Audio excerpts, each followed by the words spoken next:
नमस्कार, आपके साथ मैं हूं सुजाता कुकरेती। आप देख रहे हैं महाभारत और महाभारत में आज बात प्रधानमंत्री नरेंद्र मोदी की, जो कह रहे हैं कि तीसरे कार्यकाल के लिए वो तैयार है और जून के महीने में उनका तीसरा कार्यकाल आ जाएगा। लेकिन बड़ी बात यह है कि नरेंद्र मोदी जहां तीसरे कार्यकाल की तैयारी कर रहे हैं, वहीं राहुल गांधी की तो लोकसभा चुनावों से छुट्टी दिख रही है, क्योंकि अमेठी को हारने के बाद अब ऐसा लग रहा है वायनाड से भी उनकी छुट्टी हो गई है। आज महाभारत में इसी पर बात कर रही हूं कि कैसे एक एक करके जनता रिजेक्ट कर रही है उन चेहरों को जो चुनौती खड़ी करना चाह रहे थे प्रधानमंत्री नरेंद्र मोदी के लिए। स्मृति ईरानी ने अमेठी से हराया, अमेठी छोड़कर वायनाड चले गए, लेकिन वायनाड में राहुल गांधी को उनके ही साथियों ने छोड़ दिया है, वहां से उम्मीदवार के नाम का ऐलान कर दिया। यानी इसका सीधा मतलब यह है कि राहुल गांधी अब वायनाड से भी चुनाव नहीं लड़ रहे।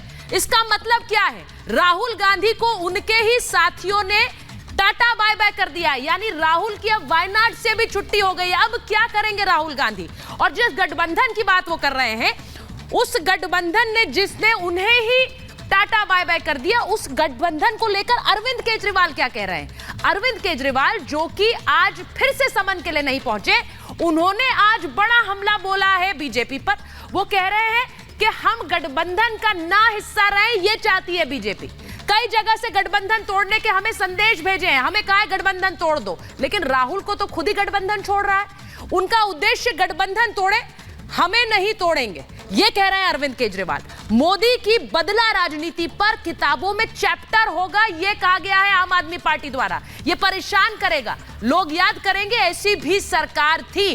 अरविंद केजरीवाल का ये हमला है, आज फिर वो समन के बाद नहीं गए हैं और वो सीधे सीधे हमला कर रहे हैं बीजेपी पर। लेकिन बीजेपी का कहना है भ्रष्टाचार कर रहे हैं और अत्याचार चिल्ला रहे हैं। क्यों? क्योंकि ईडी उनको समन भेज रही है, वो पहुंच नहीं रहे हैं और कह रहे हैं ये अत्याचार है। केजरीवाल को विक्टिम कार्ड खेलने का तो नोबेल पुरस्कार मिलेगा। आज बड़ा हमला आया है बीजेपी का। भगोड़ा चोरी करप्शन का नोबेल मिलना चाहिए, क्योंकि वो भाग भी रहे हैं, भ्रष्टाचार भी कर रहे हैं और उसके बाद एजेंसीज के सामने भी नहीं आ रहे हैं। जिन भ्रष्ट लोगों को पहले कोसते थे, आज उन्हीं के साथ खड़े हो गए, ये बीजेपी का कहना है। बात राहुल की कर रहे हैं, बात सोनिया गांधी की, बात लालू प्रसाद यादव की। पहले इस्तीफा मांगने वाले अब जांच से भाग रहे हैं, ये कह रही है बीजेपी। आपको ये रिपोर्ट दिखा रही हूं क्योंकि ये समझिए कि जहां एक तरफ ये नेता गठबंधन तोड़ने का आरोप लगा रहे हैं, वहां किस तरह से नरेंद्र मोदी और बीजेपी क्या इन्हें गठबंधन बनाने के लिए आगे कर रही है, क्योंकि गठबंधन के बिना ये टिक नहीं पाएंगे। आज महाभारत इसी पर कर रही हूं, ये रिपोर्ट देखिए। अभी तो इस सरकार के तीसरे टर्म की शुरुआत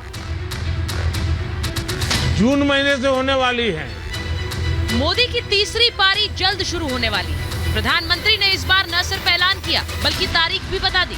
विरोधियों के सपनों को चकनाचूर करने वाला वो महीना 2024 का जून है, यानी मोदी 3.0 कमिंग सून है।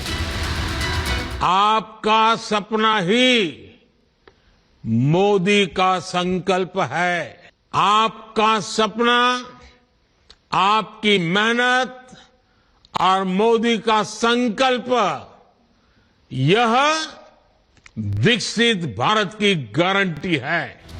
मोदी और भारत के इसी भरोसे से विपक्ष हैरान और परेशान है। हार के डर से अब मोदी विरोधी हर हाल में साथ रहना चाहते हैं। जो केजरीवाल कभी कांग्रेस और सोनिया गांधी से लेकर लालू समेत करप्शन के बड़े खिलाड़ियों को कोसते थे, आज उन्हीं के साथ गठबंधन कर रहे हैं। सियासत ने क्या केजरीवाल की ईमानदारी का रंग बदल दिया है या फिर मोदी ने विरोधियों को जोड़ दिया है?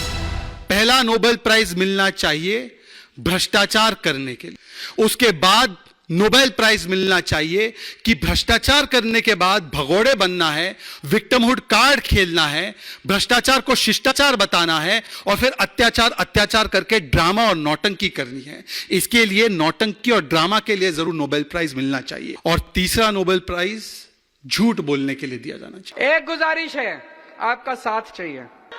आप मेरे को बेटा तो कहते हो, आप मेरे को भाई तो कहते हो, आप मेरे को परिवार का हिस्सा तो मानते हो, लेकिन पता नहीं है क्या हो जाता है, लोकसभा में उनको जाके वोट दिलाते हो।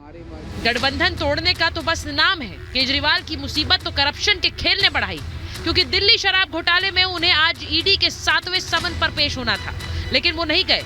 इसी घोटाले में फंसे केजरीवाल के साथी मनीष सिसोदिया को जेल जाए 1 साल पूरा हो गया है। इसी के लिए केजरीवाल अपने नेताओं के साथ राजघाट पहुंच गए और बापू के नाम पर सिसोदिया की गिरफ्तारी का मुद्दा उठाने लगे। क्या उन्हें अपनी गिरफ्तारी का आभास होने लगा है? इसीलिए कोर्ट का नाम लेकर ईडी से बचने के उपाय कर रहे हैं। वो खुद ही कोर्ट गए हैं तो कोर्ट पे भरोसा, कोर्ट के आदेश का वेट करें। वो कोर्ट जो भी आदेश देगा उसके हिसाब से कर लेंगे। कोर्ट कहेगा भी जाओ तो जाएंगे। अब कोर्ट में कार्रवाई भी चल रही है और साथ में समन पे समन भी भेजे जा रहे हैं। तो उनका मकसद बेसिकली ये है, इनफॉर्मली कई जगह से मैसेज आए हैं भाई गठबंधन तोड़ दो। गठबंधन नहीं तोड़ेंगे। मोदी के खिलाफ इंडी गठबंधन की हालत खराब है, तभी तो वो भी साथ आ रहे हैं जिनका एक्सपेरिमेंट पहले भी फेल हो चुका है। राहुल अखिलेश 2017 में साथ आने पर फिर बिछड़ गए, लेकिन गठबंधन करने को फिर मजबूर है। इस अलायंस में एक राज्य में अलग फॉर्मूला और दूसरे में अलग, चाहे बात करप्शन की हो, सीट शेयरिंग की या फिर एजेंसी के एक्शन की। क्योंकि दिल्ली में तो कोर्ट की बात मानेंगे और ईडी को रोकेंगे, लेकिन बंगाल में ममता सरकार को जब हाईकोर्ट संदेश खाली मामले पर कार्रवाई को कहेगा तब सब चुप्पी साध लेंगे। क्योंकि आज ममता सरकार पर हाईकोर्ट का हंटर चला। कलकत्ता हाईकोर्ट की ममता सरकार को फटकार। फरार टीएमसी नेता शाहजहां की गिरफ्तारी के आदेश दिए। गिरफ्तारी पर कोई रोक नहीं, तुरंत गिरफ्तार करो। आरोपी को बचाने की कोशिश न करे ममता सरकार। 4 साल पुराने मामले में चार्जशीट बनाने में इतना समय। ये सख्त रुख कोर्ट को इसलिए अपनाना पड़ा क्योंकि संदेश खाली में महिलाओं के साथ रेप के आरोपी शाहजहां टीएमसी का नेता है और उसे बचाने का आरोप ममता पर ही लग रहा है। महिला उत्पीड़न व महिला अत्याचार की राजधानी के रूप में उभरा है ममता बनर्जी का राज। ममता दीदी की पूरी दाल ही काली है। जितना बार वो लोग जितने ज्यादा ये सेंट्रल फोर्स भेजेंगे उतना साबित होगा यहाँ पर उसका ऑर्गेनाइजेशन नहीं है।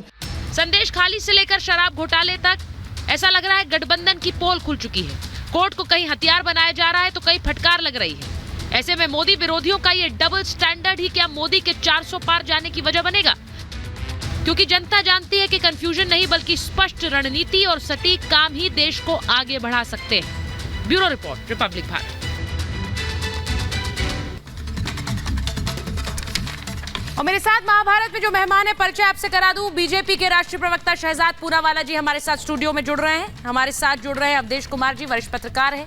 हमारे साथ राजकुमार भाटी जी हैं, राष्ट्रीय प्रवक्ता हैं समाजवादी पार्टी के। दुष्यंत नागर जी हैं, राजनीतिक विश्लेषक स्टूडियो में हैं। संजीव कौशिक जी हमारे साथ स्टूडियो में आ गए। बहुत बहुत धन्यवाद आप सबका जुड़ने के लिए।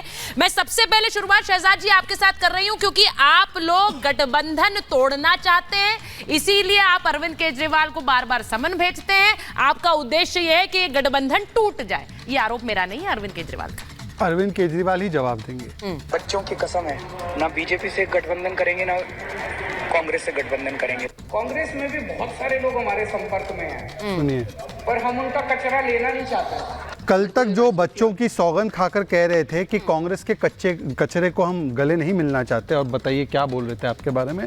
पर बहरहाल वो ये सब कह रहे थे।